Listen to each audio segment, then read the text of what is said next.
Hello friends, for my challenge for National Scrapbook Day, I wanted to do something with these super cute, adorable chipboard buttons that came in the March 2026 hip kits. And this is the collection Live Life and Dance It Out. I just love the fun, bright colors. I love that you have all kinds of shapes and sizes. You have a whole section of large, you have a row of medium, and then 2 rows of small ones down here at the bottom. And they're just so bright and cheerful. Now, one of my favorite ways to incorporate buttons is to, use them to enhance my pattern papers. So we're going to look through the pattern papers and talk about some ideas that we might be able to do today. Now, if you don't have the April or the March 2026 kits, you can still just use buttons from your stash. I'm sure you have some. I have a huge collection of buttons and I just love them. I think they have they add so much personality to your projects. So here we have the bunny and eggs paper. We're just going to flip through and talk about how we can use these buttons. Now I love how bright and colorful these are. Look how fun these would be to line up in a row or in a grid style, maybe even use the entire package right here on this black and white paper. For this diamond paper, you could use a section of this and then kind of stitch some of these buttons right on top of those diamond shapes, especially the ones that are more square in shape, but any of them would work. And just randomly intersperse them over those diamonds. I think that would be so fun. Of course, in the center of flowers would be a lot of fun. We've got the hot air balloons. These would make great accents right on top of the hot air balloons, just giving them a little bit of color. Polka dots, same thing. You could replace some of the polka dots intermittently with the chipboard buttons. Here we have this adorable diamond paper that's so fun. The doors would be so cute. Like it would look like you had little windows on the doors if you added these buttons. We have this dollhouse. Look at the bright, colorful flowers. These would make great floral centers. So you could either leave the paper as it is or use a section of it, or even fussy cut out these blooms and then add the chipboard buttons as flower centers. We have this fun stripe. And then this last paper I think is the one that I'm going to use, which is this circle piece with all of these, it looks like almost like it's a wire with beads on it. And I thought it might be fun to add the buttons right on top and incorporate them into that fun pattern along with the beads. So many fun ideas with these chipboard buttons or any buttons from your stash along with the March 2026 papers. So let's go ahead and dive right in. I'm working with 2 vertical photos, and if you want to play along with me, let me tell you the sizes of these. The one on the left is 3.5 inches by 5, and then the one on the right, I also printed off at that size, but because there was so much greenery and background on that photo, I did trim it down slightly, so that one measures 3 by 5. You can definitely use 2 3.5 by 5 inch photos on this layout if you'd like. Now, of course, I'm going to use this circular pattern that I talked about earlier. This is from the Twirl and Spin paper, and I went ahead and fussy cut that out using my scissors.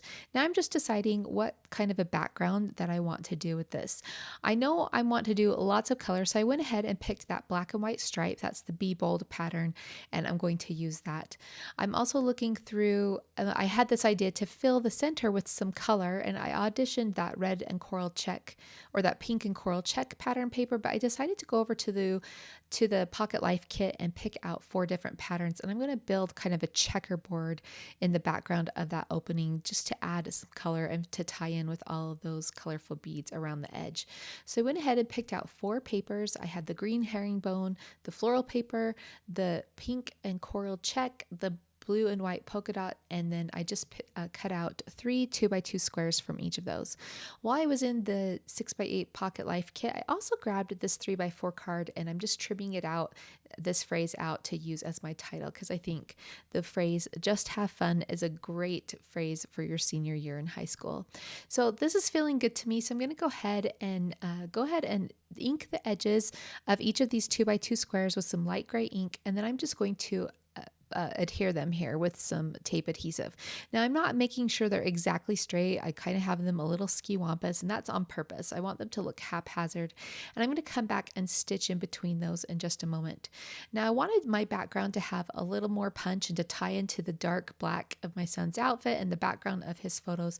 So I grabbed a piece of black cardstock from my stash.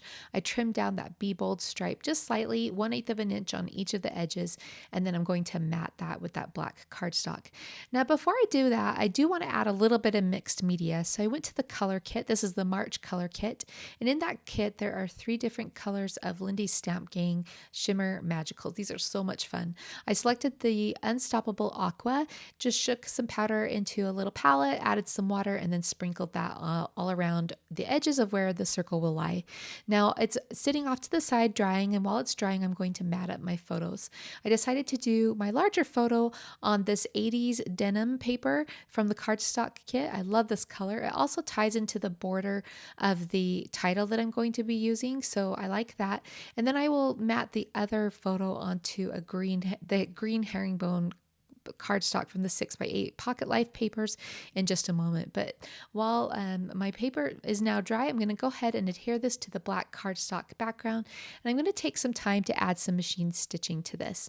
I'm going to use a straight stitch all around the edges. That just helps it to feel a little anchored. It's a subtle detail, just white thread, so it doesn't stand out too much. You can definitely do black if you want, but I just wanted a subtle texture, so I went with white thread. So I did do a straight stitch all along the edges with that black cardstock, and then I went over to the patchwork that I created with the 6x8 papers, and I actually zigzag stitched in between all of those rows, and I really like how that turned out. Now I'm ready to start adhering everything in place. I did go ahead and use some foam tape to add that circle to the background just to give it a little bit of a lift. I'm going to do the same thing with these photos. So I'm going to add a little bit of foam cardstock just behind the portions of the photos that are not overlapping that circle, so that they will all be on the same level. So I'll go ahead and place this main one. You can see I did go ahead and mat that green photo, and then I'm going to mat or also use foam tape on that Just Have Fun phrase and use that as my title. And I don't have a ton of journaling for this. Obviously your senior year, you're doing all kinds of scrapbook pages. So I'm just going to use a simple label from the journaling die cuts to add my details here, which is just my son's name and on his first day of his senior year, and then the date. So I'll go ahead and add that. So I'm going to tack that there at the bottom, and then I'm going to start looking for some other pieces to accent this composition that I have going on. I've got the basic layers done, but now it's time to add in some decoration. Of course, I always love going to florals, and I think it's a great way to add some softness to the page, and I always like to get them used up. So I love this set of florals that come with the March kits, and I'm using mostly purple and blue just because those were colors that I had left.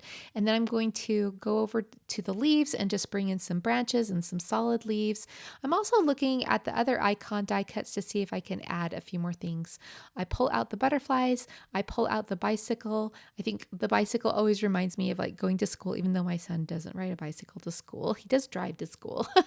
It just feels like back to school to me. So I selected that bicycle, and then I also selected that additional phrase that says extraordinary, which I think he is, and of course a senior year, you feel extraordinary. You're on top of the world. You're the oldest in the school, all those good things. So I'm going to fill out these little floral clusters with some more branches, some leaves, and then some flower stems just to bring in some additional color. I'll go ahead and decide where these 3 butterflies are going to go, and then I decided to place the bicycle in the bottom left corner with the phrase kind of bridging across both of those 2 photos. Now it's time for the part of my challenge, which are these adorable, colorful chipboard buttons that came in the kit. I love them, and I just had so much fun picking out all the different colors and adding them along these, I'm calling them wires, but these lines, these circular lines with the beads, and just pretending like these chipboard buttons are also beads and just kind of interspersing them in between the others that are printed on the actual piece. So I'm watching the color placement, making sure that I'm scattering them about, and then I'm also deciding to add a couple of other buttons larger buttons next to the left wheel of the bicycle, and then I will also add some to some of the flower die cuts just so that they are dispersed throughout the page and you have that fun texture. Now I'm going to take some time and poke out the holes in the centers of each of those buttons, and I'm just using some black twine from my stash to tie a knot. There's a few of these that I do end up tying a bow in the center of them, but most of them I do just tie a double knot. I will skip ahead so you don't have to watch the entire process of watching me tie each of these bows.